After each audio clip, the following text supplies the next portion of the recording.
There appears to be two overarching steps to experiencing a life of ever-present happiness. And those two steps are, one, an understanding, and two, an engagement. Understanding non-duality starts with the simple term non-duality. Non-duality is the English word for the Eastern philosophy of Advaita Vedanta, where Advaita literally means one without a second, and Vedanta, again in English terms, would be a philosophy, but in Eastern terms would be a way of being. Advaita states that there's only one substance that makes up all of totality, in which this one substance is therefore infinite. It goes on to state that awareness is the one substance of all of totality, and that you, because you are aware, which you are at this very moment, you are the one substance. And because you are aware, you have a direct conduit back into the experience of infiniteness. This is what makes Advaita so intriguing, is that it states that it only uses your direct experience as proof. It doesn't allow any assumptions in, or any beliefs, or any man-made knowledge systems or concepts.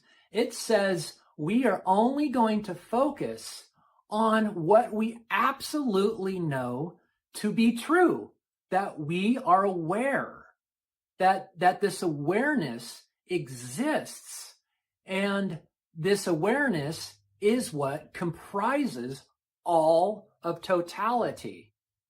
So at first, when you hear this, you might say, okay, this is cool information, but so what? This awareness doesn't appear to really be anything. Yes, I'm aware, but so what? And this is where the second part comes in, the engagement.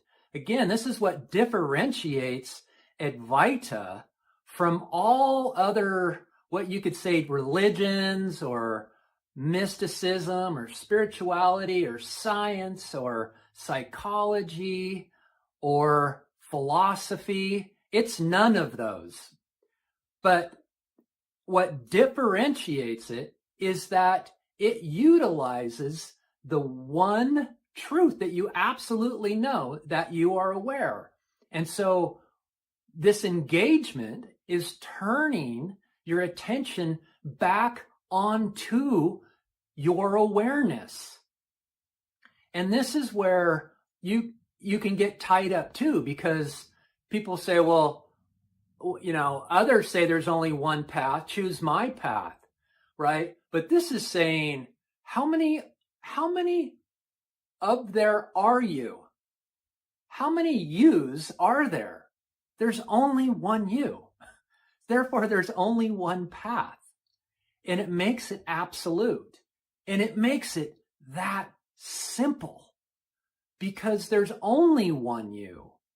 And therefore, it's only looking back at you. It's not asking you to look out at the religions and spirituality and mysticism and science and so on.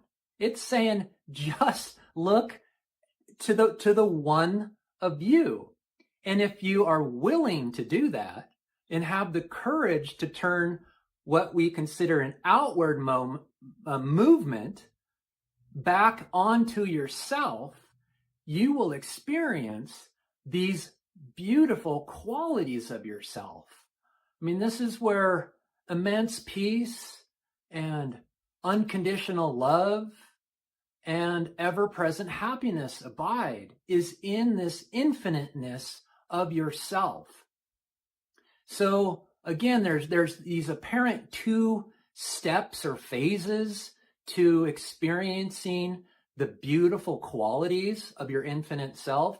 It's the understanding that it's just simple. There's only one substance in all of totality. And that one substance is awareness. And because you are aware, you therefore have to be that one substance. And when you turn within to analyze the one substance of yourself, you will realize the truth of this, that you experience this oneness of totality as yourself. And therefore, once you have this understanding, you peer back out into the world therefore has to also be this one substance, because there's only one substance.